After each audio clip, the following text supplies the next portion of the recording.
47 cameras watched the Ashford estate, and at all hours their lenses catching every shadow that moved through marble hallways and across Persian rugs worth more than most people earned in a year. Elena Ashford had installed them herself, or rather had paid technicians $340,000 to install them, according to specifications she'd spent 6 weeks drafting. 18 were visuies to anyone who cared to look up. 29 hid behind smoke detectors inside decorative moldings embedded in electrical outlets that powered nothing but surveillance. She knew the exact angle of every lens, the blind spots that didn't exist because she'd eliminated them with overlapping fields of view, the way her security consultant had taught her before she fired him for suggesting that maybe 47 cameras was excessive for a private residence. That had been 14 months ago, 3 weeks after her mother's funeral, when the world still felt like it was ending in slow motion. Now the cameras were simply how Elena lived. She woke at 6 each morning and reviewed footage from the night before, watching accelerated playback of empty rooms and hallways where nothing happened. She told herself this was prudence. She told Harper, her assistant, that this was simply good household management. She told Dr. Torres during their monthly sessions that she attended only because Harper had threatened to quit if she didn't. That surveillance was the logical response to an unpredictable world. What she didn't tell anyone was that the cameras had become the only company she could tolerate. They asked nothing. They judged nothing. They simply recorded, preserved, documented every moment so that nothing could be lost to the gap between what happened and what people claimed happened. Her mother had died because of such a gap, because a nurse had noticed something wrong and mentioned it to a colleague who promised to check but forgot, because a cough button in the recovery room had malfunctioned, and no one knew Catherine Ashford was choking until the scheduled rounds 40 minutes later. If there had been cameras in that hospital room, if someone had been watching, her mother would still be here. Elena understood that this logic was flawed. Torres had explained it carefully, using the kind of gentle voice reserved for children and trauma patients. But understanding something intellectually and accepting it emotionally were different animals, and Elena had learned that the second one was optional if you had enough money and enough square footage to arrange your life so that acceptance was never required. The new janitor appeared on her monitors at exactly 10:58 p.m. on a Monday in April, 2 minutes early for his first shift. Elena had been reviewing invoices in her study, but the motion alert pulled her attention to the security feed showing the service entrance. He was black, which the employment file from Hampton Staffing Agency had noted in the careful language that wasn't supposed to matter, but always did. 41 years old, clean background check references that praised his attention to detail and quiet reliability. The previous janitor had quit after 6 months, citing exhaustion from the overnight schedule, though Elena suspected the real reason was the cameras. Some people couldn't tolerate being observed. This one, Silas Reeve, according to the file, stepped through the door with the posture of someone who expected nothing and feared nothing. He wore the gray uniform the agency provided, sleeves rolled to his elbows, despite the April chill that settled into the house after midnight. His forearms were a warm brown under the harsh LED security lights. He carried no personal bags, no phone visible in his pockets, no coffee thermos or water bottle, or any of the small comforts most overnight workers brought to make the hours bearable. Just a man in the work ahead of him. Garrett Voss, the night security chief, met him in the service corridor. The camera there had excellent audio, and Elena turned up the volume. Garrett extended a hand, a firm shake, professional, nothing lingering. Then Garrett launched into the orientation that Elena had heard him deliver 11 times in the past 3 years to 11 different cleaning staff.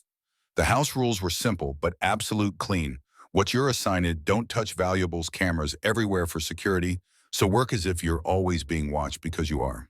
Most new hires reacted to this information with visible discomfort, a glance upward at the nearest lens, a tightening around the eyes, sometimes nervous laughter to cover the feeling of being trapped before the job even started. Silas Reeve simply nodded once, his expression unchanged, as if being under constant surveillance was as unremarkable as weather or traffic. He asked no questions. He made no small talk. When Garrett finished speaking and asked if everything was clear, Silas responded with 3 words: "Everything is clear." Then Garrett left him alone, and Silas began his first night in the Ashford estate as if he'd worked there for years. He moved with a deliberation that suggested not caution, but respect, the way someone might move through a museum, aware that beauty surrounded them, but that beauty was not theirs to disturb. His first task was the main foyer, a vaulted space with imported Italian marble floors that showed every scuff and required weekly polishing to maintain their mirror shine. Most janitors attacked this space with the speed of someone trying to finish an unpleasant chore. Silas approached it like a craftsman. His mop strokes followed a pattern left to right in overlapping arcs, 33 passes that covered the floor without redundancy or gap. Elena found herself watching not because she suspected anything, but because the precision was almost hypnotic. He finished the foyer in 28 minutes and moved to the kitchen, where industrial-grade appliances gleamed under recessed lighting. Here, too, his movements held that same measured quality, as if time was abundant and rushing would only create inferior results. He wiped down the stainless steel refrigerator with vertical strokes, then horizontal, then vertical again, until the surface held no streaks or fingerprints. He cleaned the inside of the microwave that was used perhaps once a month, scrubbing at a stain that was barely visible until it vanished completely. When he emptied the trash, he replaced the liner with crisp corners, folded precisely the way a Marine might fold a flag. Elena told herself she was simply evaluating a new employee. She told herself this was reasonable oversight given the turnover in this position. But when she glanced at the clock and realized she'd been watching for an hour and 17 minutes, had forgotten about the invoices entirely, had even missed Harper's goodnight text, she felt something twist in her chest. That might have been shame or might have been something else, something she didn't have a name for yet. At 2:30 a.m., Silas took his break in the staff room, a small space off the kitchen with a table, a coffee maker, and a refrigerator stocked weekly with drinks and snacks for household employees. He sat at the table and unwrapped a sandwich from a plastic bag, turkey and cheese on wheat bread. Nothing fancy, probably made at home before his shift. He ate slowly, methodically, his gaze somewhere in the middle distance. He didn't check a phone because he didn't seem to have one with him. He didn't read or listen to music or do any of the things people normally did to fill silence. He simply sat and ate and existed, and Elena found this more unsettling than if he'd been doing something suspicious. 30 minutes later, he resumed work, and it was then at 3:47 a.m. that the pattern began, which would dominate Elena's thoughts for the next 2 months. Silas finished cleaning the first floor corridors and began his assigned route through the East Wing, where guest bedrooms sat empty most of the year, and the air held that peculiar stillness of spaces rarely inhabited. But instead of moving straight through to the service areas beyond, he stopped. The camera in the East Wing hallway captured him, standing before the portrait of Catherine Ashford. The painting was 6 feet tall and 4 feet wide, oil on canvas, commissioned 3 months before Catherine's death by an artist who specialized in medical professionals. It showed Catherine at 60 wearing the navy scrubs she'd favored during her years as a nursing educator, her silver hair pulled back in a practical bun, her hands folded at her waist. But it was her eyes that the artist had captured perfectly, that particular quality of seeing that came from decades of watching people at their most vulnerable and choosing every single time to meet vulnerability with kindness rather than exploitation. Elena had placed the portrait here because this hallway received good natural light during the day and because it was far enough from the main areas that she could pass it without having to look if she wasn't ready. Some days she could look at her mother's painted face for hours. Other days, even a glimpse felt like touching an open wound. Silas stood before the portrait for 2 minutes and 14 seconds. Elena watched him from her study upstairs, her hand hovering over the mouse as if she might zoom in for a closer view, though the 8K resolution already showed every detail of his expression. He didn't reach toward the painting. He didn't seem to study it the way someone might study art. He simply stood there, present and still. And then so quietly that even the enhanced microphones barely caught it, he said something. The audio was insufficient. Elena rewound the footage 3 times, adjusted the filters, boosted the levels, but the words remained just below the threshold of intelligibility, consonants, without vowels, meaning without message. Then Silas bowed his head slightly, just a few degrees, the kind of gesture someone might make at a gravestone or a memorial, and walked away. He returned to his work as if nothing unusual had happened. He finished his shift at exactly 7:00 a.m., 12 minutes after sunrise, and left through the service entrance without speaking to anyone. Elena sat in her study with the footage frozen on her screen, Silas's face half-shadowed in the pre-dawn light of the East Wing corridor. She told herself this meant nothing. Employees sometimes paused to look at artwork. The house was full of valuable pieces, and curiosity was natural. But this hadn't looked like curiosity. This had looked like reverence, and reverence implied relationship, and relationship implied history. And Silas Reeves' employment file said nothing about any connection to Catherine Ashford or the foundation or any aspect of Elena's world. She pulled up his background check again and read every line. Born in Hartford, Connecticut, 1983, graduated from Central Connecticut State University with a degree in accounting. Worked at Deloitte from 2010 to 2019 as a forensic accountant, according to LinkedIn, though that detail wasn't in the Hampton file. Married 2008, wife deceased 2019. One daughter, no criminal record, no liens or bankruptcies, no social media presence beyond a defunct Facebook account that hadn't been updated since 2018. He was on paper exactly what he appeared to be, a man who'd had a professional career and then stepped away from it, probably because grief or exhaustion or the demands of single parenthood made continuing impossible. Elena knew about stepping away. She'd retired from private equity at 43 after her mother's death, not because she needed to financially, but because the work that had once felt important, the negotiations, the acquisitions, the careful dismantling and reconstruction of companies to maximize value, suddenly seemed trivial. Her mother had spent 40 years teaching nurses how to care for dying patients with dignity. Elena had spent 20 years teaching corporations how to extract profit from inefficiency. The moral calculus of these two lives placed side by side was devastating. The foundation had been her attempt at rebalancing that calculus. The Catherine Ashford Foundation for Compassionate Care, established with a $50 million endowment dedicated to training nurses in the kind of end-of-life care that treated death not as a failure of medicine, but as a passage requiring as much skill and attention as birth. Her mother would have loved it. Her mother would also have hated that it took her death to inspire it. Elena tried not to think about that second part too often. She watched Silas's second shift with the same attention she'd given to the first. He arrived at 10:58 p.m., performed the same tasks in nearly the same order, and at 3:47 a.m. he stood before Catherine's portrait again. This time, Elena had already adjusted all the cameras in that corridor to maximum resolution, had tested the audio at every frequency, had positioned herself at her desk with coffee and notepad as if she were conducting an investigation rather than indulging in obsession. The visit lasted 1 minute and 54 seconds.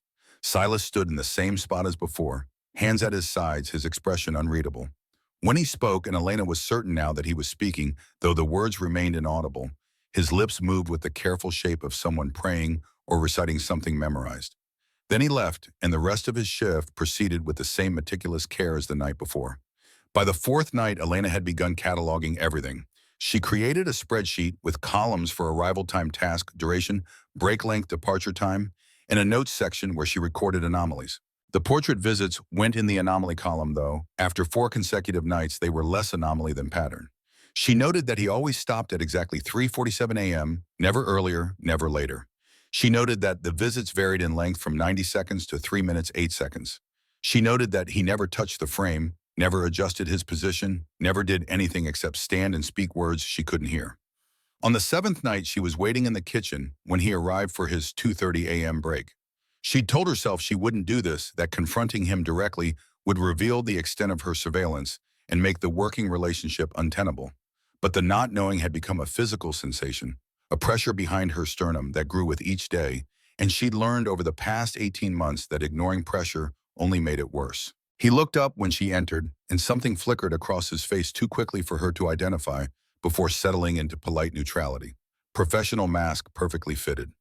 He stood, set down his sandwich, and waited. She'd rehearsed this conversation 3 times in her study, had prepared questions designed to extract information without revealing how much she'd been watching. But standing here now 3 feet from him, in the cold fluorescent light of the staff kitchen, all her careful preparation evaporated. What came out instead was raw and artless. "Why do you visit my mother's portrait every night?" The silence stretched long enough that Elena wondered if he would answer at all. His eyes held hers, not aggressive, not challenging, but direct in a way that suggested he wasn't afraid of this conversation, even if she was. "She reminds me of someone who helped my family a long time ago," a pause as if he was deciding how much truth to offer. "Then a nurse. When my wife was dying." The nurse had the same kindness in her eyes. Elena felt something in her chest shift like ice beginning to crack. "My mother was a nurse. Maybe they—" Silas shook his head gently. "Different person, but the same spirit. I guess I'm paying respects to that kind of goodness wherever I find it." "Your wife, how did she—" "Cancer. 5 years ago. Our daughter was 4. The arithmetic assembled itself unbidden in Elena's mind. A 4-year-old, then was 9, now the same age as the daughter listed in his employment file. The wife's death was 2019, which aligned with the end of his Deloitte employment. The story was internally consistent, which should have been reassuring, but somehow wasn't. People lied with consistency all the time. That was what made lies effective. "I'm sorry." The words felt inadequate even as she spoke them. "I lost my mother 18 months ago." Something in his posture softened, not dramatically, but enough that Elena noticed. Then you understand. Grief makes us do strange things. I visit a portrait of a stranger. You probably do things that don't make sense either. She wanted to deny this to insist that her surveillance was rational and justified and bore no resemblance to whatever impulse brought him to her mother's portrait at 3:47 every morning. But the denial caught in her throat because he'd seen through to something true. She was doing strange things. She'd been doing them for 18 months. And maybe the only difference between her grief and his was that she had the money to build an infrastructure around hers to professionalize it with cameras and security systems and the language of due diligence. I'm just being careful. His expression didn't change, but something in his voice suggested gentle disagreement. Nothing wrong with careful, but sometimes careful becomes afraid, and afraid becomes alone. The observation landed with uncomfortable accuracy. Elena felt her defensive walls rising, the familiar urge to end this conversation and retreat back upstairs, where she could watch him through cameras instead of standing here exposed to direct perception. Is there anything else you need, Mr. Reeve? No, ma'am. She turned and walked away, feeling his gaze on her back until she rounded the corner. In her study, she pulled up the kitchen camera and watched him return to his sandwich. His movements unchanged, as if the conversation had affected him no more than a passing cloud affects stone. She replayed their exchange in her mind, analyzing each statement for hidden meanings, and found herself stuck on his final observation. Careful becomes afraid, becomes alone. The progression had the ring of lived experience, and she wondered what kind of afraid he'd been, what kind of alone before he'd arrived at her door asking to clean floors for $19 an hour. Harper found her the next morning still sitting at the surveillance monitors, the coffee in her mug. Long cold. Elena, you didn't sleep. A statement, not a question. Harper had worked as her assistant for 4 years and had learned to recognize the signs. I was reviewing footage of the new janitor. Elena, this is the 4th person in 18 months. At some point, you have to accept that maybe they're not all hiding something. Elena didn't answer. Harper sighed and set down a fresh coffee, the kind of gesture that had kept their professional relationship intact, even as Elena's paranoia made employment increasingly difficult. Dr. Torres called. You missed yesterday's session. I was busy. You said you'd go twice a month. It's been 6 weeks.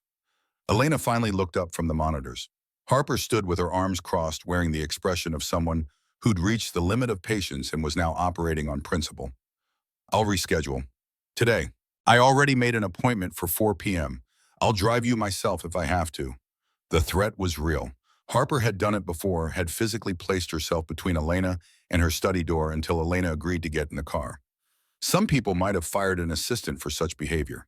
Elena paid Harper double the market rate specifically because she would do this. Fine. Today at 4. Harper nodded once and left. Elena returned to the monitors where Silas had just arrived for his shift. She watched him move through the foyer with the same methodical precision as every night before and wondered what Harper would say if she knew Elena had spent $87,000 in the past week upgrading the cameras in the East Wing to 8K resolution and installing parabolic microphones sensitive enough to pick up whispers from 40 feet away. The new equipment was installed by Tuesday. Elena spent Wednesday afternoon testing it, having Garrett stand in various positions in the East Wing corridor and speak at different volumes while she fine-tuned the audio filters upstairs. By Wednesday night, the system could capture a cough from 3 rooms away. It felt like overkill. It felt like exactly what she needed. At 3:47 a.m., Silas stopped before Catherine's portrait. Elena sat forward in her chair, every muscle tense, her hand already moving to adjust the audio levels before he even began to speak. The new microphones captured everything. Thank you. The words were barely audible, spoken so softly they might have been breath given shape. Thank you for teaching her. Teaching who Elena's voice was a whisper in the empty study, as if Silas might somehow hear her through the cameras. For showing her that care is listening, that listening is love. When Grace was dying, she made Grace feel seen. Grace, the wife, the cancer patient.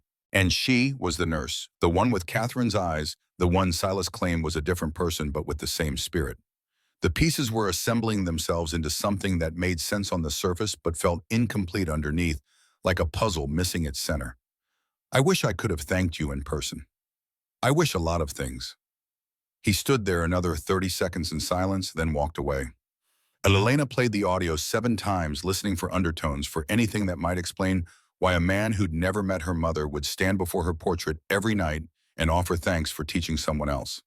The logic was there if she squinted, gratitude transferred through generations, the way a student might honor a teacher's teacher, but it still felt like she was missing something crucial. She pulled up the footage from night one and began working backward, watching Silas's movements in reverse, looking for the moment when he'd first seen the portrait and decided it meant something.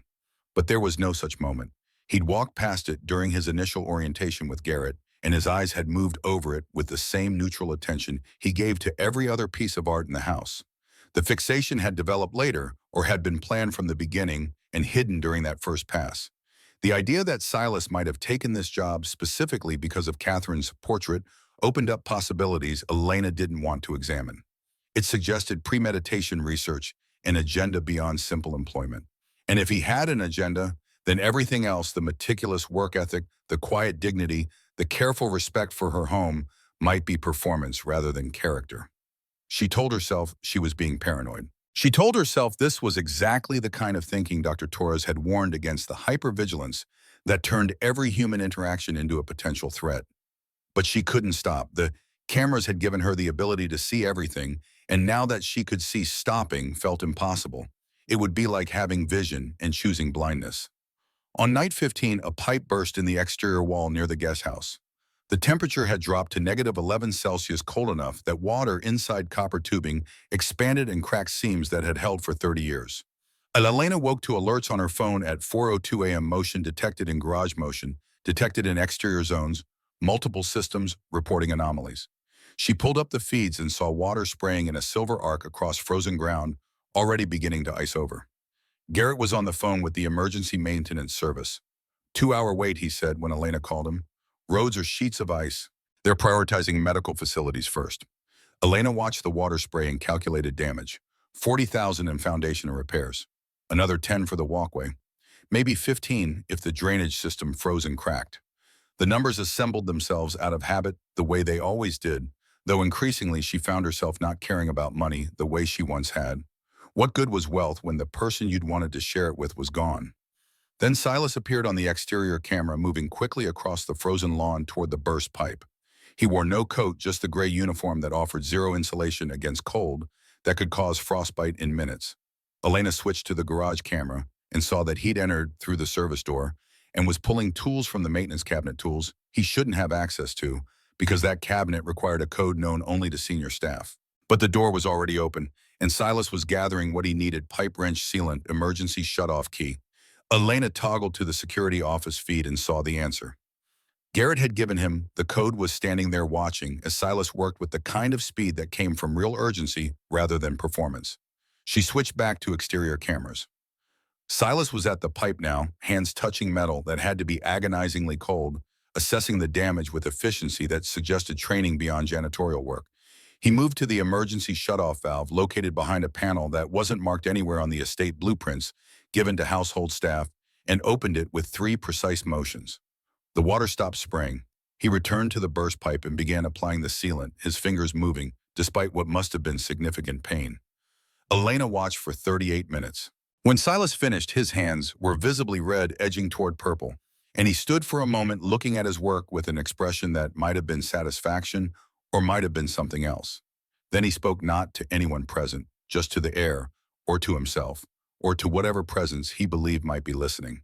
Some things have to be done right, even when nobody's watching, especially when nobody's watching. Elena felt something shift in her chest, some internal architecture rearranging itself. She'd been watching. She was always watching. But Silas didn't know that, couldn't know that, and his words suggested a moral framework that existed independent of observation. He did right work because it was right, not because someone might see and reward it. The cameras captured his actions but missed their meaning, and for the first time since installing the surveillance system, Elena wondered if maybe watching wasn't the same as understanding. Harper found her at 8:30 a.m., still in the study, footage of the pipe repair frozen on the screen. "You never went to bed." Elena didn't look up. "He saved $40,000 in damage." "Who did the janitor?" "Silas Reeve." Harper crossed to the monitor and studied the image of Silas with his frost-damaged hands, his face showing the kind of exhaustion that came from pushing through pain because the alternative was failure. "That's good of him. It doesn't make sense. He's not paid to do repairs. He doesn't have training for that kind of work. Why would he care enough to risk frostbite?" "Maybe because he's a decent human being," Harper said quietly. Maybe that's all it is. Elena wanted to believe this. She wanted to believe that some people were simply good, that their actions didn't require investigation or explanation, that kindness could exist without agenda. But 18 months of hypervigilance had rewired her brain, and she couldn't stop seeing patterns where maybe there were only coincidences, couldn't stop looking for the angle that would explain why a man with a degree in accounting was working as a janitor and visiting her dead mother's portrait and repairing frozen pipes at 4 in the morning. I want you to do something for me. Harper's expression suggested she already knew she wouldn't like this. What researched Silas Reeve? Not just employment history, everything. Where he worked before Deloitte, where he went to college, his wife's death hospital records, if you can access them legally, obituary at minimum, the daughter's school records, everything that's public or quasi-public. Elena, I need to know who he is. I need to understand why he's here. Harper was quiet for a long moment. Then, what happens when you find out he's just a guy trying to make rent? What happens when all this investigation reveals exactly what he appears to be? Elena didn't have an answer. She turned back to the monitor where Silas stood frozen in the moment before he spoke about doing things right when nobody watched. Except somebody had been watching. She'd been watching. And maybe that was the problem. Maybe the cameras had taught her how to observe, but stolen her ability to trust what she observed. Harper left without another word. Elena stayed in the study until early afternoon, reviewing footage from all 15 nights, looking for anything she might have missed. The work was tedious and probably pointless, but it gave her something to do besides sit with the growing realization that her mother would have been ashamed of this. Catherine had built her career on seeing people clearly, on stripping away the defenses and fears that prevented genuine connection, on believing that every patient deserved to be known rather than simply treated. Elena had taken her mother's death and used it as justification for the exact opposite, for replacing knowing with monitoring, connection with surveillance, trust with data. At 4 p.m., Harper appeared in the doorway. Dr. Torres is expecting you. Elena looked up from the monitors, disoriented, as if returning from a great distance. I can't today. I have too much to... You promised. Harper's voice carried the kind of firmness that suggested the conversation was over. The car is ready. We're leaving in 5 minutes, whether you're ready or not. They drove in silence through Greenwich, past estates that rivaled Elena's in size, and probably exceeded it in warmth, through neighborhoods where actual families lived, rather than isolated people rattling around in houses too big for loneliness. Dr. Torres's office was in a converted Victorian near the waterfront, all hardwood floors and exposed brick, the kind of place designed to feel safe rather than clinical. Dr. Raymond Torres was 60, Puerto Rican via Brooklyn, with gray hair and the kind of eyes that missed nothing but judged less. He'd been Elena's therapist for 2 years, had seen her through the worst of the grief after Catherine's death, and had been increasingly concerned about her withdrawal from everything except the foundation and the cameras. Elena, he gestured to the familiar leather chair. She sat. How have you been? The question was standard, but Elena found she didn't have a standard answer. Fine didn't fit. Terrible would be too dramatic. She settled on evasion. Busy with the foundation. The new scholarship program is launching next quarter. How many cameras now? She should have expected this. Dr. Torres didn't waste time on pleasantries when he sensed deflection. 47. And how many hours per day do you spend watching the footage? Elena didn't answer. Dr. Torres waited. The silence stretched until it became unbearable. 4, maybe 5, maybe 5. You're uncertain about something you have complete control over. That tells me you're not tracking the hours, because tracking would require admitting how significant they've become. I'm being careful. After what happened to my mother, your mother died because a cough button malfunctioned and a nurse got distracted. Terrible things, yes. Preventable, maybe. But not your fault, and not something cameras in your house will prevent from happening again. If you'd been watching, you would have seen your mother die in real time with no ability to intervene because you were in a meeting 40 minutes away. The cameras wouldn't have changed the outcome. They would have just given you high-definition footage of your powerlessness. The words hit like a physical blow. Elena felt her throat tighten, her eyes begin to burn. I can't lose anyone else. So you're making sure there's no one close enough to lose. Dr. Torres leaned forward.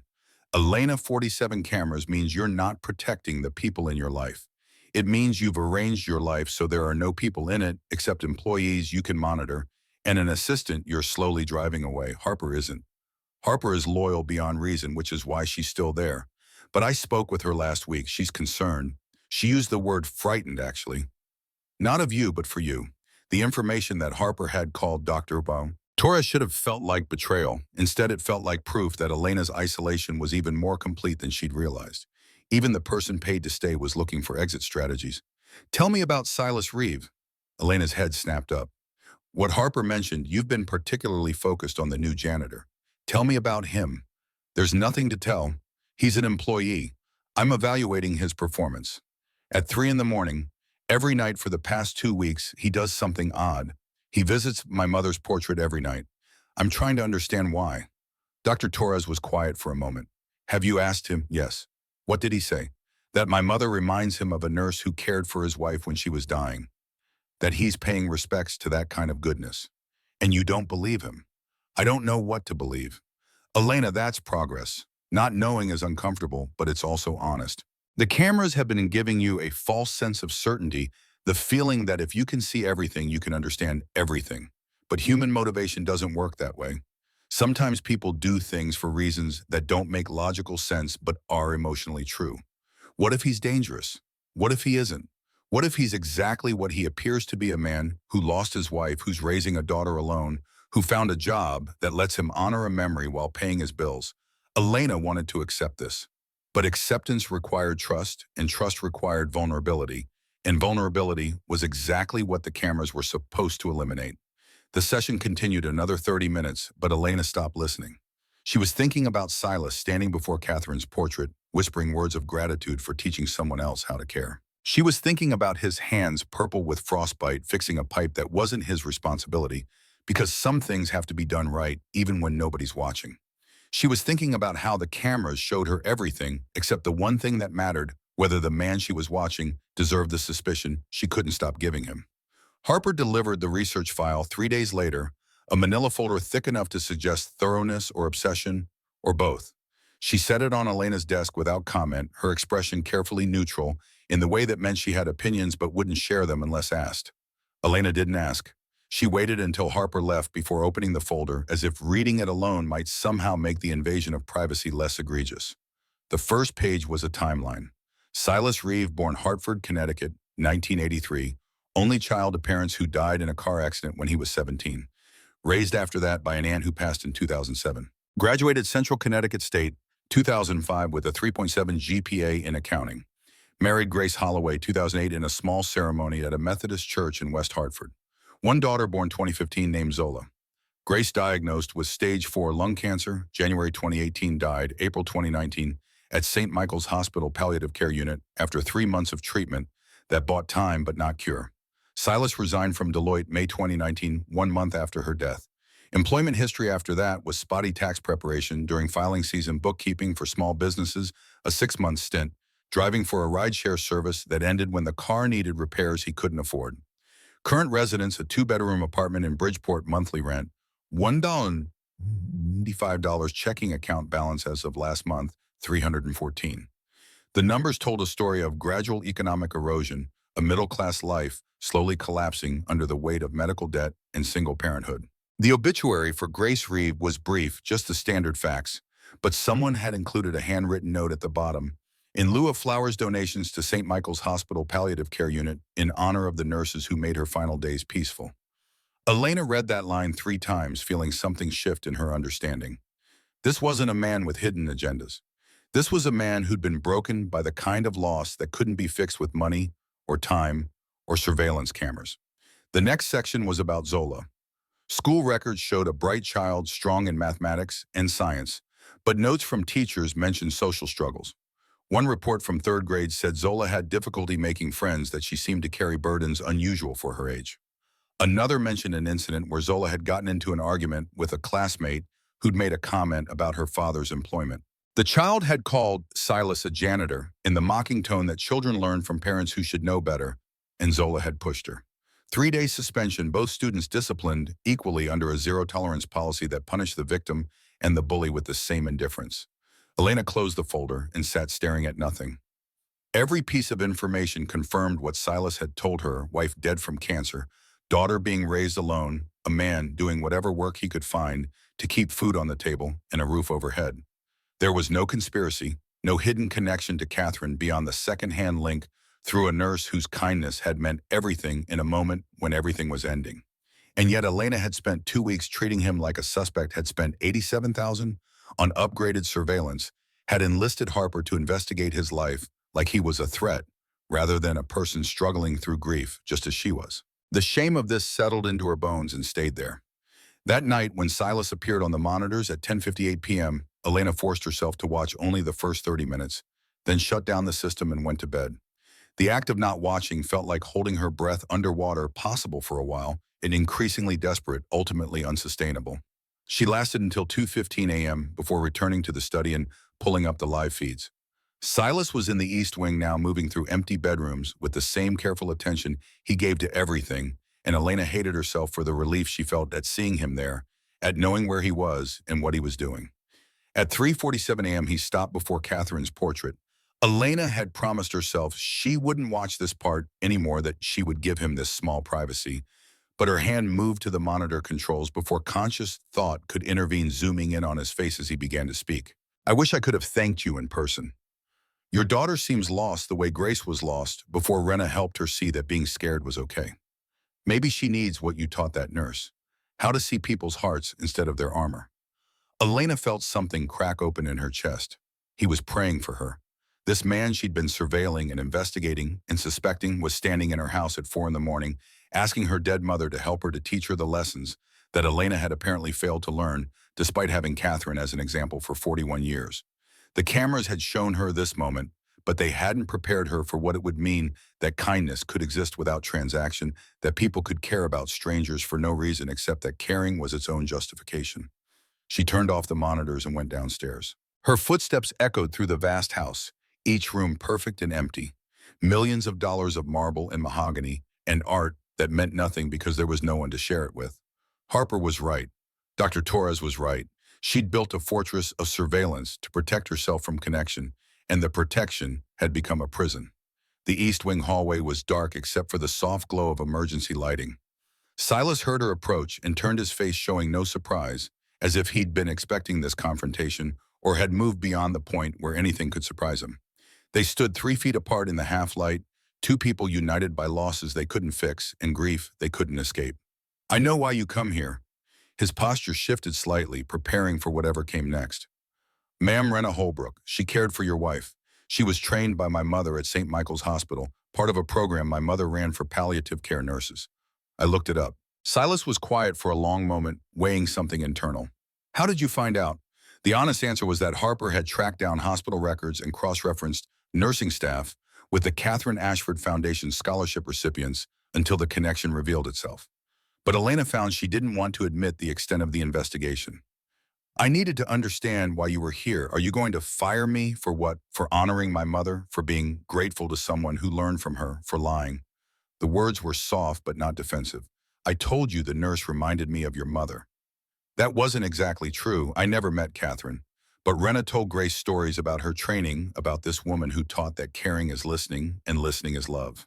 When Grace was dying, Rena listened. She made Grace feel seen in a moment when everything was ending. And that was worth more than any treatment. Elena felt tears building behind her eyes, hot and insistent. "My mother would have been honored to know that her teaching mattered that way." "Would she be honored that you're watching me through 47 cameras? The question landed without malice, but its accuracy was devastating. "You knew. I counted 24 visible cameras my first night, found 6 more hidden. When you started upgrading the system in week 2, I knew they were for me specifically. Why didn't you quit?" "Because I understood." His voice carried a gentleness that Elena didn't deserve. "You lost your mother the way I lost Grace. We both became afraid. You watch everything. I couldn't watch anything for 2 years, couldn't even look at photos. Grief makes us strangers to ourselves." Elena's throat was too tight for words. She stood there in the darkness, crying silently, and Silas waited with the patience of someone who knew that some pain couldn't be rushed. When she could finally speak, her voice came out raw. "Have you seen enough to trust me?" He looked confused. "Trust you? I've watched you for 63 nights. I know you're kind, careful, honest. I know you're a better person than I am. But have you seen enough to trust me because I've done nothing to earn it, Ms. Ashford? I've known since that night in the kitchen that you're suffering. I see it in how you move through your own house like a ghost afraid to be seen. I trust that you're in pain. The question is whether you trust that you can heal. I don't know how. Start small, turn off one camera, then another, until you remember what it's like to not be afraid. The prescription was simple and impossible. But standing here in the half-dark and with a man who had every reason to resent her surveillance but somehow didn't, Elena felt something shift. Not resolution, not sudden clarity, just the smallest opening where there had been only walls. She went upstairs and sat in the study staring at the bank of monitors showing empty rooms and hallways. 47 windows into a house where nothing happened except the quiet movement of one person trying to do his work with dignity. She reached for the power controls and hesitated, her hands shaking with something that might have been withdrawal or might have been the first tremor of freedom. Then she shut down the camera in the East Wing hallway. Just that one. The monitor went black and the world didn't end. The next night, she shut down 2 more. The night after that, 5. By the end of the week, she'd removed all the cameras from private staff areas, the break room, the locker spaces, the small bathroom near the service entrance where Garrett sometimes napped during slow hours. The act of not watching these spaces created an anxiety that was almost physical, but underneath the anxiety was something else, something that felt dangerously like relief. Harper noticed the change on Thursday morning. You're dismantling the system. Elena looked up from her desk where she'd been reviewing foundation grant applications instead of surveillance footage. Starting to. Why? Because Silas was right. I've been watching everything and seeing nothing. Harper sat down across from her, an unusual gesture that suggested this conversation was going to be more personal than their typical exchanges. Elena, I've worked for you for 4 years. In that time, I've seen you build something extraordinary with the foundation. I've also watched you disappear into this house like it's a tomb. That janitor did something I couldn't do. He made you realize you're still alive. The observation was accurate enough to sting. Elena wondered what it said about her life, that a man she'd hired to clean floors had broken through defenses that years of therapy and Harper's quiet concern couldn't penetrate.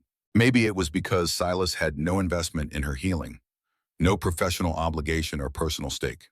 He was just a person who'd survived his own drowning and recognized the signs in someone else. I want to do something. Harper waited, eyebrows raised. The Employee Family Support Program. The one the board approved last year, but we never funded properly. I want to fully implement it. Education expenses for employees' children, emergency financial assistance, mental health resources. Everything my mother would have insisted on if she were running the foundation. That'll cost about $150,000 annually. I'll fund it personally if the board objects. And I want the first beneficiary to be Zola Reeve. There was a science fair at her school she couldn't participate because of the entry fee. I want that covered, and I want to establish a scholarship fund for her education. Harper's expression softened into something that might have been pride or might have been relief that Elena was finally investing in something beyond surveillance equipment. I'll draft the program details by Monday. After Harper left, Elena pulled up the remaining camera feeds. 32 cameras still active, down from 47. The house looked different on the monitors, now less like a fortress being defended and more like a space gradually opening up. She watched Silas arrive for his shift, watched him move through the foyer with his methodical precision, and for the first time in 2 months, she found herself not looking for hidden meanings or suspicious behavior. Just watching a man do his work well because doing things well mattered to him. Saturday afternoon, she invited Silas to bring Zola to the estate. The request came through Harper, formal and careful, and Elena spent the 3 days before their visit second-guessing the impulse. What did she think would happen? That meeting a 9-year-old would somehow complete her transformation from paranoid recluse to functional human, that Zola would see through to some hidden goodness that Elena wasn't sure existed. But when they arrived on Saturday at 2 p.m., Zola stepping out of Silas's aging Honda with wide eyes and nervous energy, Elena felt something unexpected. Not hope exactly, but curiosity. The child had her father's careful watchfulness, but also something lighter, a resilience that hadn't been crushed yet by whatever the world was doing to her. Your house is really big. Elena knelt down to eye level, a gesture Catherine had taught her decades ago. You can't connect with a child while towering over them. It is. Would you like to see the gardens? They walked through the estate grounds, 20 acres of landscape beauty that Elena barely noticed anymore. But Zola saw everything the way morning glories climbed the arbor. The koi swimming in lazy circles through the pond, the monarch butterflies that had returned this spring for the first time in years. She asked questions the way children do without self-consciousness or fear of appearing ignorant. Why are some flowers purple and some yellow? Do the fish know their names? How do butterflies know where to go? Elena answered what she could, made up plausible responses when she couldn't, and found herself genuinely enjoying the conversation in a way she hadn't enjoyed human interaction in months. Silas walked a few feet behind them, close enough to intervene if needed, but far enough to let them develop their own rhythm. His expression held something Elena couldn't quite read. Gratitude maybe, or cautious hope, or the complex mixture of feelings that came from letting your child near someone with the power to help or hurt them. They paused near the rose garden, where late spring blooms were just beginning to open. Zola reached toward a pale pink flower and then stopped herself, looking back at Elena for permission. Elena nodded, and the child touched the petals with careful fingers, her face showing the kind of wonder that only came before life taught you to be suspicious of beauty. Ms. Ashford, do you have cameras in the garden? The question came without preamble, the way uncomfortable truths from children often did. Elena glanced at Silas, who was watching with interest to see how she'd answer. Not anymore. Why not? Because some things are too beautiful to watch through a screen. They have to be lived. Zola considered this with the seriousness that children brought to new concepts. Like what? Like this. Right now. You, me, your father, the butterflies, the sun. If I were watching this on a camera, I'd miss the smell of the roses, the sound of your voice, the feeling of being here instead of somewhere else watching here happen. That's smart, Zola said, as if conferring approval. Then Daddy says you knew a nurse who helped my mom. Is that true? Elena felt her throat tighten. Not exactly. The nurse who helped your mom was trained by my mother, so in a way my mother helped your mom even though they never met. That's like echoes. We learned about echoes in science class. Sound bounces and comes back. Her father uses that phrase.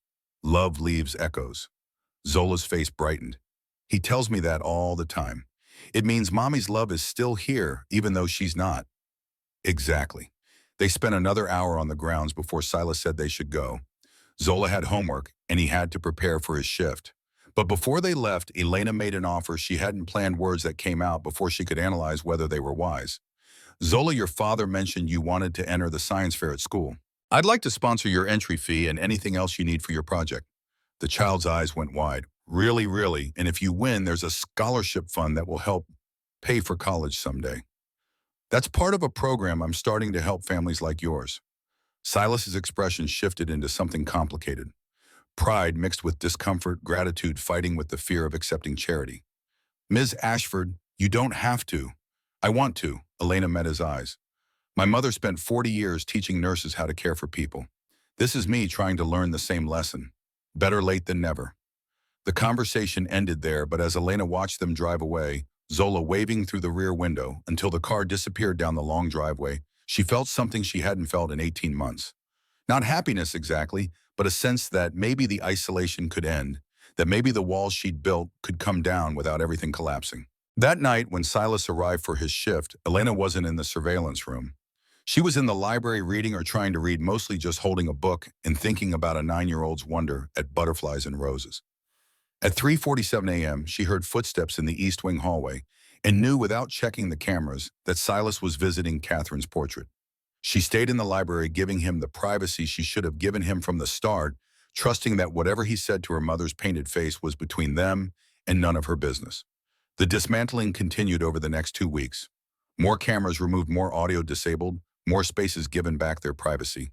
Elena found that the less she watched, the more she noticed the way morning light moved across the foyer's marble, the particular silence that settled over the house at dusk, the gradual loosening of the knot in her chest that had been there so long she'd stopped recognizing it as abnormal. Doctor Torres noticed the change in their next session. You look different. Elena had been staring out the window at Long Island Sound, watching sailboats trace white lines across blue water. Different how? Present, like you're actually here instead of monitoring yourself from somewhere else. I'm trying to be. It's harder than it should be. Recovery always is. The thing we're recovering from becomes comfortable even when it's killing us. Letting go feels like falling. The metaphor was accurate. Elena did feel like she was falling, or maybe learning to fly. It was hard to tell the difference when you'd spent so long grounded by fear. She told Dr. Torres about Silas, about the cameras, about Zola and the garden, and the slow dismantling of her surveillance fortress. She expected judgment, or at least the therapeutic version of, I told you so, but Dr. Torres just listened with the attention that made him good at his work. What do you think your mother would say about all this? The question hit harder than expected. Elena closed her eyes and tried to imagine Catherine in this room, tried to hear her voice offering perspective. I think she'd say I was finally starting to understand what she spent her whole life teaching. That seeing people requires presence, not observation. That you can't care for someone while hiding behind a lens. What else? That it's not too late. That grief doesn't have to be permanent isolation. That love leaves echoes, and I should listen for them instead of trying to watch them. Dr. Torres smiled. Your mother taught well. The foundation board meeting happened on a Tuesday morning. All 12 members gathered in the conference room that overlooked the harbor. Elena had prepared her presentation carefully, knowing that some board members would resist the expanded employee family support program on principle, believing that philanthropy should extend outward to communities rather than inward to staff. Thomas Brennan, the most conservative voice on the board and someone who'd worked with Catherine for 20 years, would be the hardest sell. She presented the numbers first: $150,000 annually split between education expenses, emergency financial assistance, and mental health resources for all foundation employees and their families. Then she presented the philosophy: an organization dedicated to compassionate care couldn't credibly preach that mission if it didn't practice it internally. The nurses they trained went into the world treating patients with dignity. The foundation should offer its own people the same standard. Thomas listened without interrupting his expression, giving nothing away. When Elena finished, he was the first to speak. It's a generous program, but I'm concerned about scope creep. We're here to train healthcare workers, not run an HR benefits department. The objection was predictable. Elena had prepared for it. We can't train people in compassion if we treat our own employees as replaceable parts. This program isn't scope creep. It's mission alignment. Another board member, a physician named Rebecca Osei, raised her hand. I support this conceptually, but who would be first to benefit? Do we have specific families in mind? Yes. Elena pulled up the next slide showing Zola's science fair application and the breakdown of costs for a child whose parent made $19 an hour and barely kept food on the table. This is Zola Reeve. Her father works night shift maintenance at my estate. She's 9 years old, brilliant in mathematics, and couldn't participate in her school's science fair because of a $35 entry fee. That's what we're talking about: children with potential being excluded from opportunities because of trivial amounts that we spend on coffee service at board meetings. The room went quiet. Elena let the silence sit until it became uncomfortable, then pushed further. My mother built this foundation on the principle that every person deserves dignity, especially at the most vulnerable moments. But dignity isn't something we reserve for patients in hospital beds. It's something we extend to everyone we encounter, including the people who clean our offices and maintain our buildings and work overnight so they can be home when their children wake up. Thomas leaned back in his chair, studying her. This is personal for you. Everything is personal, Elena said. That's what I'm finally learning. The moment we treat people as abstractions instead of individuals with names and faces and children who need science fair entry fees, we've failed the mission my mother dedicated 40 years to building. The vote was 9-3 in favor. Thomas voted no, along with 2 others who thought the foundation should maintain traditional boundaries between employer and employee. But the majority carried, and by the meeting's end, Elena had approval to launch the program immediately. The first check made out to Zola Reeve for educational expenses would be processed by Friday. She called Silas that afternoon from the office, rather than waiting for his evening shift. Harper had given her his cell number with a raised eyebrow that suggested Elena was crossing some professional boundary, but professional boundaries suddenly seemed less important than making sure he knew about the scholarship before someone else told him. Mr. Reeve, this is Elena Ashford. A pause on the other end, long enough that Elena wondered if he was deciding whether to answer professionally or hang up on the billionaire who'd spent 2 months treating him like a suspect. Ms. Ashford, is something wrong? Nothing's wrong. I wanted to tell you that the board approved the Employee Family Support Program this morning. Zola's science fair entry is covered, plus there's a $2,000 scholarship fund for her future education expenses. The silence stretched longer this time. When Silas spoke again, his voice carried emotions he was trying to control. I don't know what to say. You don't have to say anything. This is what the program is for, making sure that people who work for the foundation don't have to choose between bills and their children's futures. Ms. Ashford, this is... His voice cracked slightly. Zola's going to be so happy. She's been talking about that science fair project for months. What's the project about? Stellar echoes. How light from dead stars takes years to reach us, so we see them in the past, even though they're gone. She says it's like her mom. We can't see Grace anymore, but her light is still traveling, still reaching us. Elena felt her own throat tighten. That's beautiful. She got the idea from something I tell her, about love leaving echoes. Your daughter is lucky to have you. Another pause. Then, Ms. Ashford, can I ask you something? Of course. Why are you doing this? Not just the scholarship, all of it, bringing us to your house, starting this program, actually caring about people you don't have to care about. The question deserved honesty, because I watched you for 63 nights trying to find evidence that you were hiding something. And the only thing you were hiding was how much you were struggling. I wanted to catch you being suspicious, but instead I caught you being good. And that taught me something my mother tried to teach me for 40 years, that you can't see people clearly through cameras or paranoia or fear. You have to be present with them. You have to risk knowing them. Silas was quiet for so long, Elena thought he might have hung up. Then your mother would be proud of you. The words landed with weight. Elena thanked him and ended the call before emotion made conversation impossible. She sat in her office looking out at the harbor, watching boats navigate channels between rocks that could sink them if they miscalculated, and thought about risk and trust and the particular courage it took to dismantle defenses you'd built to survive. That evening, she removed 10 more cameras, leaving only 17 operational, the bare minimum needed for actual security rather than psychological crutch. The house felt exposed without the constant surveillance, like removing armor and discovering how much the protection had weighed. But exposure also meant possibility.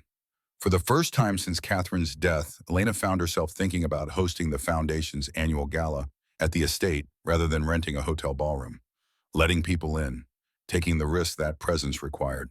She found Silas in the kitchen during his break, unwrapping the same turkey sandwich from the same plastic bag.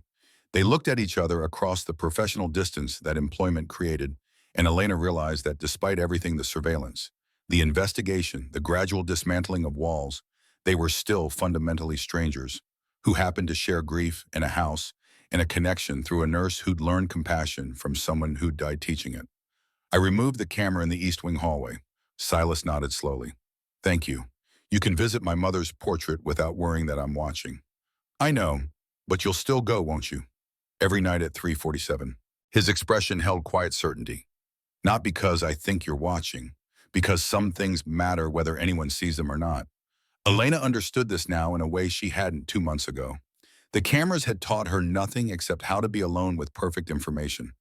Silas had taught her everything, that kindness didn't require audience, that dignity was something you carried rather than performed, that love really did leave echoes if you stopped watching long enough to listen for them. She went upstairs and shut down 5 more cameras, then sat in the darkness of her study with the monitors off and the house settling into its nighttime sounds around her. Somewhere below, Silas was moving through rooms she couldn't see doing work. She couldn't monitor, being exactly who he'd always been, whether she watched or not. And for the first time in 18 months, Elena Ashford fell asleep without checking the footage, first trusting that some things were safe to not know, that presence mattered more than surveillance. That healing began the moment you stopped hiding behind technology and started risking the vulnerability of actual human connection. The cameras would never come down completely. Some part of her would always want that control, that illusion of safety through observation. But 47 had become 17, and 17 felt like progress. Felt like something Catherine would recognize as her daughter finally learning the lessons that mattered, that watching was not the same as seeing, that security was not the same as connection, that the only way to truly honor the dead was to stop being afraid of the living. The Foundation's annual gala had always been held at the Delamar Hotel in Greenwich, a safe choice that required no personal exposure. But 3 months after the Employee Family Support Program launched, Elena made a decision that Harper greeted with barely concealed alarm. This year, the event would be at the estate. 200 donors, board members, and healthcare professionals gathering in a space Elena had spent 18 months treating as a fortress against human contact. The irony wasn't lost on her. The planning consumed June and July. Caterers toured the grounds, event coordinators mapped tent placements for outdoor reception areas, florists debated centerpiece options that would complement rather than overwhelm Catherine's aesthetic. Elena participated in these decisions with an attention to detail that surprised everyone, including herself. For years, she delegated such matters to Harper, treating them as administrative tasks beneath her concern. Now she found herself caring about whether the string quartet should set up near the Rose Garden or the koi pond, whether guests should enter through the main foyer or the West Terrace, whether the lighting would make people feel welcomed or merely observed. Silas continued his night shifts through all of this, arriving at 10:58 p.m., as he had for 4 months now, moving through rooms that were being gradually transformed for an event he would never attend. Elena had stopped watching him weeks ago, had dismantled enough cameras that whole sections of the house existed outside her surveillance. But she still knew his patterns through the indirect evidence he left behind: floors polished to mirror-shine windows without streaks, the small repairs he made without being asked. The house had never been cleaner, which Harper noted with dry amusement, suggested that actually trusting your employees produced better results than monitoring them constantly. Zola won her school's science fair in mid-July. The project on stellar echoes earned first place in the elementary division and qualified her for the regional competition in Hartford. Silas called Elena from the school gymnasium, his voice carrying an excitement he didn't try to hide. She's over the moon. They're giving her a trophy taller than she is. That's wonderful. When's the regional competition? September 15th. But the entry fee is $120 and we'd need to pay for materials to expand the display board. The scholarship fund covers that. Elena pulled up the program guidelines on her computer. Educational competitions are specifically included. Have the school send the invoice to Harper and we'll process it immediately. Ms. Ashford, I don't know how to thank you. Help me with something. The gala is August 20th. I'd like Zola to attend as a guest to see what the foundation does and meet some of the nurses we've trained. Would that be okay? The pause suggested that Silas was weighing factors Elena couldn't see. That's very generous, but she doesn't have anything appropriate to wear for an event like that. We'll handle that. Harper will reach out about details. After the call ended, Elena sat staring at the donor list for the gala, 200 names representing millions in contributions over the past decade. Most would expect the usual program speeches about Catherine's legacy presentations on how many nurses the foundation had trained, the careful performance of philanthropy that made wealthy people feel good about their wealth. But Elena found herself wanting something different this year, something her mother would have recognized as authentic rather than theatrical. She wanted people to meet Zola, to see the direct impact of caring about employees and their families, to understand that compassion wasn't abstract but specific. A 9-year-old building a science fair project about dead stars still shining, a father working nights to give her stability, a foundation learning to practice what it preached. The board met in early August to finalize gala details. Thomas Brennan, who'd served with Catherine for 20 years and represented the foundation's most conservative voices, raised immediate objections. This is a fundraising event, not a human interest story. Donors expect sophistication, not emotional manipulation through a sympathetic child. Rebecca O.C. bristled, showcasing the employee support program's impact isn't manipulation. It's demonstrating mission effectiveness. It's off-message. We train nurses, not fund science fairs. Elena had stayed quiet through the debate, but this pushed her past diplomacy. Thomas, we train nurses because my mother believed healthcare required humanity. We fund Zola's education for the same reason. If you can't see the connection, you didn't understand Catherine as well as you think you did. The room went silent. Thomas's face showed the particular offense of someone used to deference being challenged publicly. I worked with your mother for 20 years, Elena. Don't presume to lecture me on her values. Then honor those values by supporting a program she would have championed. Elena kept her voice level but unyielding. Zola Reeve represents everything this foundation is supposed to stand for: potential being nurtured, families being supported, dignity being extended beyond hospital walls. If donors can't appreciate that, they're donating for the wrong reasons. Thomas stood abruptly. I'll abstain from this vote. The rest of you can decide whether we're running a serious charitable organization or an exercise in Elena's personal redemption. He left before anyone could respond. The remaining board members exchanged uncomfortable glances, the kind that happened when private tensions became public spectacle. But Rebecca spoke into the silence with quiet force. I move that we feature the employee support program prominently at the gala, including having Zola Reeve present as a program beneficiary. All in favor? 8 hands rose. 2 abstentions. The motion carried, and Elena felt something release in her chest that might have been vindication or might have been relief that other people saw what she was trying to build here. Harper waited until the board members filed out before approaching. That was brutal. It was necessary. Thomas has been with the foundation since before you were born. You just publicly humiliated him. He humiliated himself by suggesting that helping a 9-year-old contradicts the mission. Elena gathered her papers, hands steadier than she expected. My mother would have eviscerated him for that position. I was restrained by comparison. Your mother had 20 years of built credibility. You have 18 months of erratic behavior and good intentions. The assessment stung because it was accurate. Elena knew how she appeared to people like Thomas, the grieving daughter, playing at philanthropy, dismantling her mother's careful work, through impulsive decisions driven by trauma rather than strategy. But she also knew what the cameras had taught her in their final months, that observation without connection was just voyeurism, that safety without risk was just isolation, that honoring Catherine meant embodying her values rather than preserving her legacy in amber. I'm not trying to be my mother. I'm trying to learn from her. Those are different things. Harper's expression softened slightly. I know. Just remember that change makes people uncomfortable, even good change, especially good change that challenges how they see themselves. Elena tracked down Rena Holbrook through the Portland hospital where she now directed the palliative care program.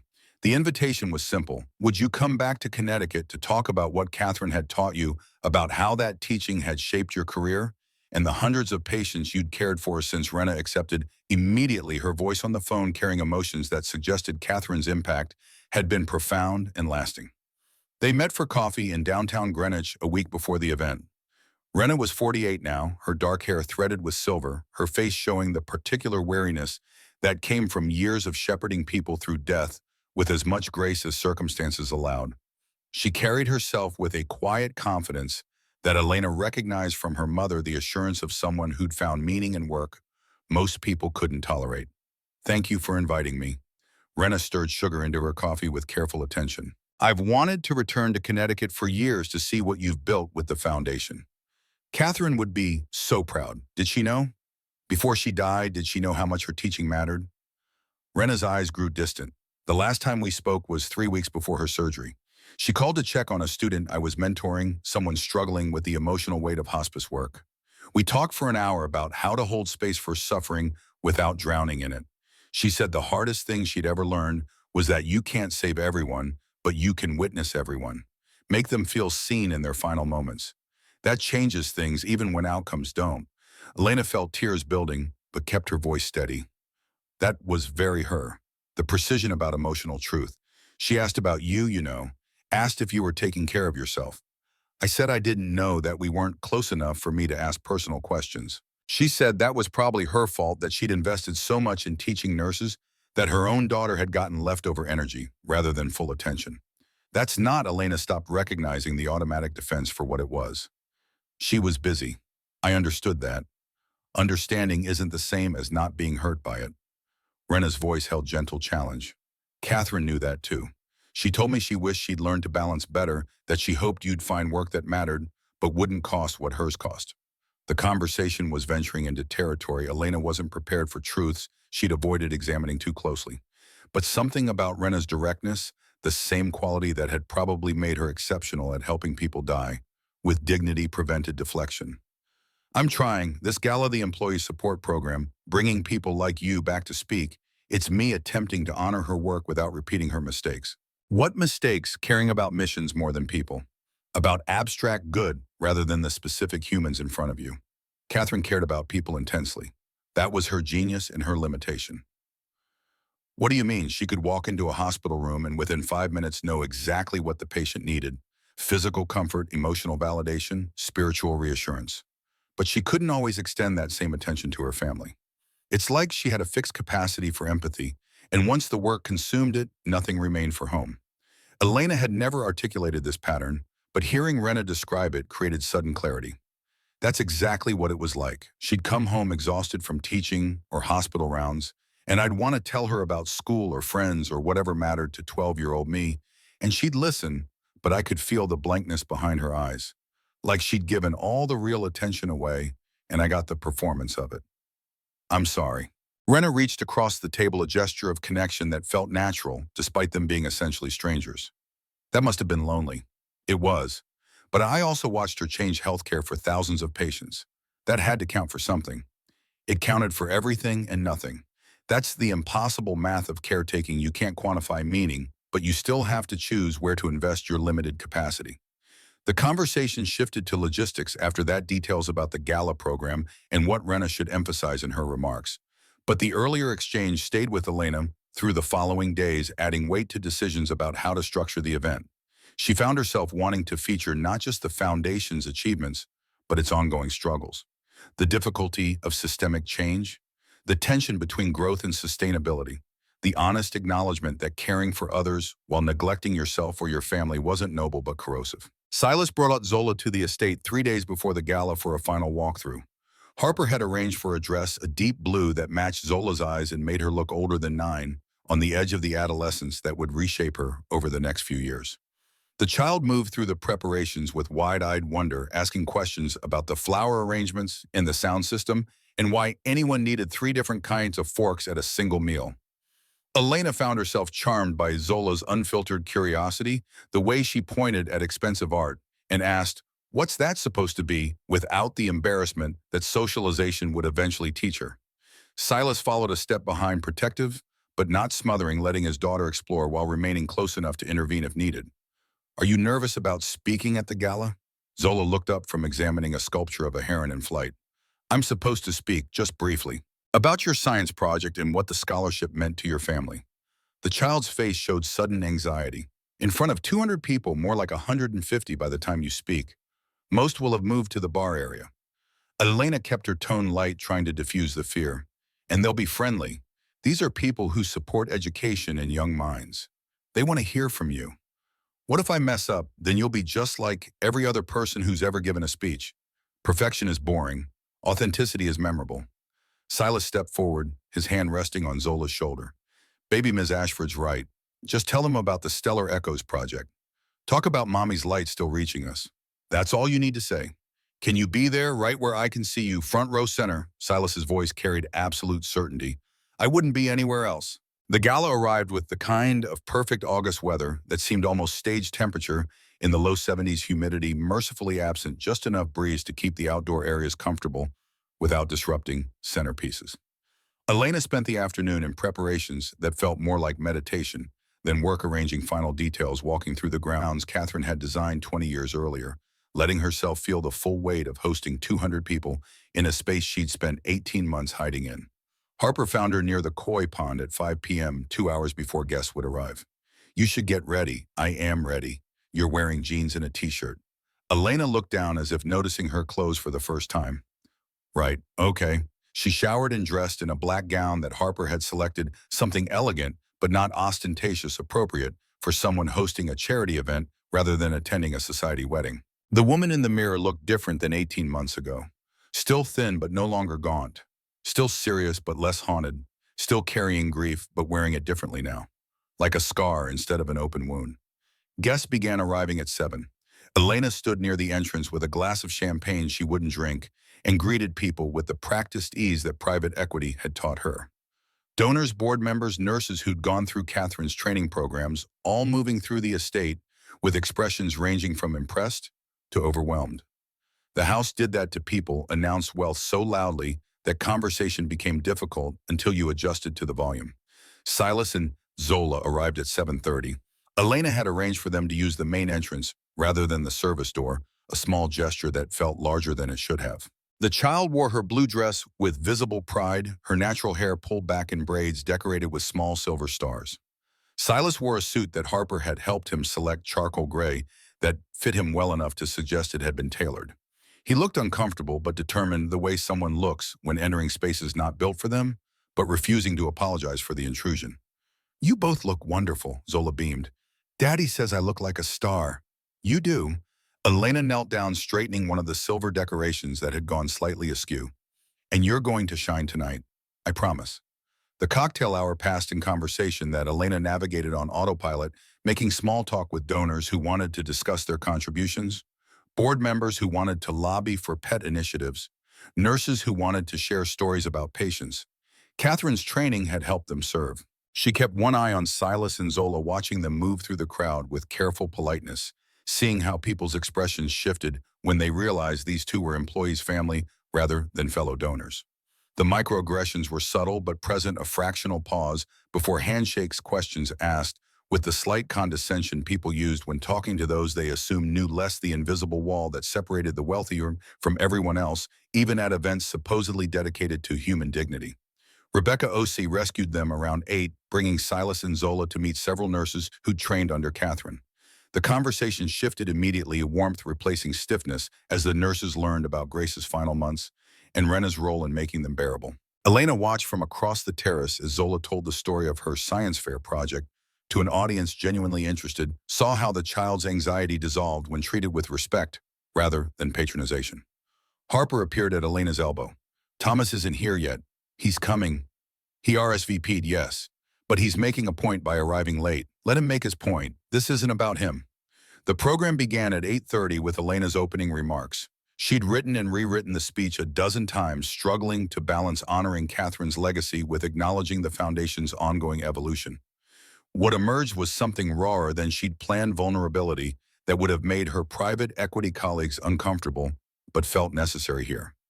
My mother, Catherine, believed that healthcare at its best was a combination of science and art, that you needed technical knowledge to address the body's failures, but you needed humanity to address the person's fears. She spent 40 years teaching nurses that medications matter, but presence matters more, that you can't always cure, but you can always care, that the difference between a good death and a terrifying one often comes down to whether someone bothered to really see the dying person as fully human until the end.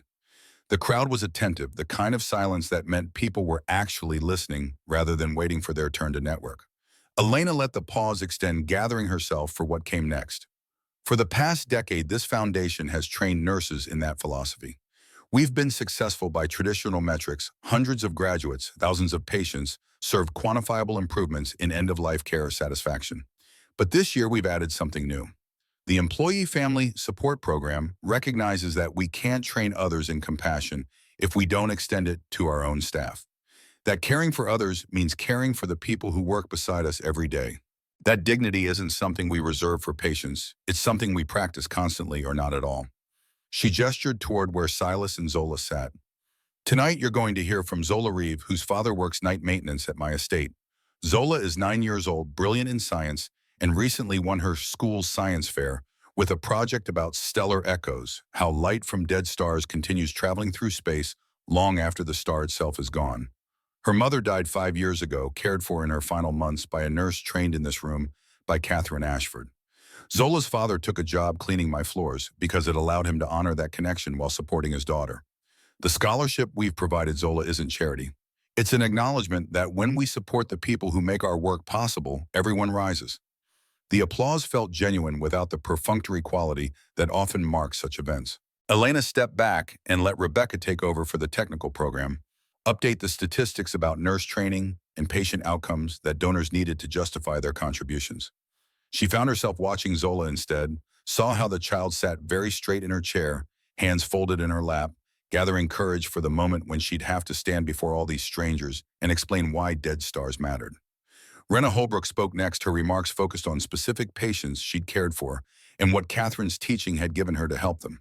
She talked about a man dying of ALS who'd lost the ability to speak, but whose eyes could still communicate volumes if you paid attention. About a woman with terminal cancer who'd asked not for pain medication, but for someone to braid her hair the way her daughter used to before the estrangement that would never be repaired now. About a teenager shot in gang violence who died holding Rena's hand. No family present, just a stranger willing to make sure his last moments weren't spent alone. The stories were devastating and beautiful, and exactly what Catherine would have wanted shared. Several people in the audience were crying openly. Elena felt her own throat tighten, remembering her mother returning from hospital rounds with stories like these, the way Catherine would come home carrying other people's deaths and slowly set them down over dinner, or late-night tea, processing the weight of witnessing suffering you couldn't prevent, but could only make slightly more bearable. Then Rena said something that stopped Elena's breath entirely. The last time I spoke with Catherine was 3 weeks before she died. She called to check on a student I was mentoring, but the conversation turned personal. She said she was worried about her daughter, worried that Elena had learned the wrong lessons from watching her mother's career. That Elena might think caring meant martyring yourself to the work, burning out in service of others. Catherine said the thing she most wanted Elena to understand was that you can't pour from an empty cup, that sustainable compassion requires boundaries and self-care, and knowing when to stop watching and start living. The words landed like a physical blow. Elena stood frozen while the crowd applauded Rena's remarks, unable to process that her mother's final conversations had included worry about her. That Catherine had understood the cost of her choices and feared Elena would pay the same price. That the cameras and isolation and obsessive monitoring weren't honoring Catherine's legacy, but repeating her mistakes. Zola spoke last, her voice small but steady. She talked about her mother Grace, about missing her, but understanding that love doesn't end just because presence does. about how light from distant stars takes years to reach Earth, so astronomers see the past even while standing in the present. About how her father told her that love leaves echoes, and that echoes can guide you if you listen, instead of trying to see them. My mom died when I was 4. I don't remember her voice anymore, but Daddy tells me stories, and that's like hearing echoes. The scholarship from Ms. Ashford's foundation means I can keep learning about stars and echoes, and maybe someday teach other people that being gone isn't the same as being lost, that the light still travels even after the source disappears. The child finished and looked directly at her father, who nodded encouragement from the front row. The applause was thunderous, the kind that came from genuine emotion rather than social obligation. Elena found herself clapping until her hands ached watching this 9-year-old who'd survived her mother's death and her father's grief, and the casual cruelties of a world that judged people by job titles, who'd somehow emerged with enough hope to believe in stellar echoes and enduring love. After the formal program ended, guests moved toward the buffet and bar areas. Elena intended to circulate to make the rounds donors expected, but found herself cornered instead by Thomas Brennan. He'd arrived during Zola's remarks, standing at the back with an expression Elena couldn't read. That was quite a performance. Zola wasn't performing, she was telling him the truth packaged for maximum emotional impact. Thomas's tone carried contempt. You turned a fundraising gala into a referendum on your personal growth. That's not leadership, Elena. That's narcissism dressed as mission. The accusation stung because part of it was true. Elena had made this event partly about herself, about demonstrating that she'd changed, that she'd learned something Catherine had tried to teach. But underneath the performance was genuine conviction that the foundation needed to evolve beyond simply training nurses to actually embodying the values it claimed to champion. If caring about employees is narcissism, then I'm guilty. But I'd rather be guilty of that than guilty of treating human beings like interchangeable parts in a philanthropic machine. Your mother built that machine. You're dismantling it based on feelings rather than strategy. My mother died regretting that she'd built a machine at all. Rena just told you Catherine's final conversations were about how she'd gotten the balance wrong, how she'd sacrificed too much personal connection for professional achievement. I'm not dismantling her legacy. I'm correcting it. Thomas's face showed genuine anger, now the kind that came from deeply held beliefs being challenged. You've been director for 18 months. I worked with Catherine for 20 years. Don't presume to tell me what she would have wanted. Then why didn't you know she was worried about burning out? Why didn't you know she regretted the costs of her choices? Maybe 20 years of working beside someone isn't the same as actually seeing them. The conversation had crossed from professional disagreement into personal attack.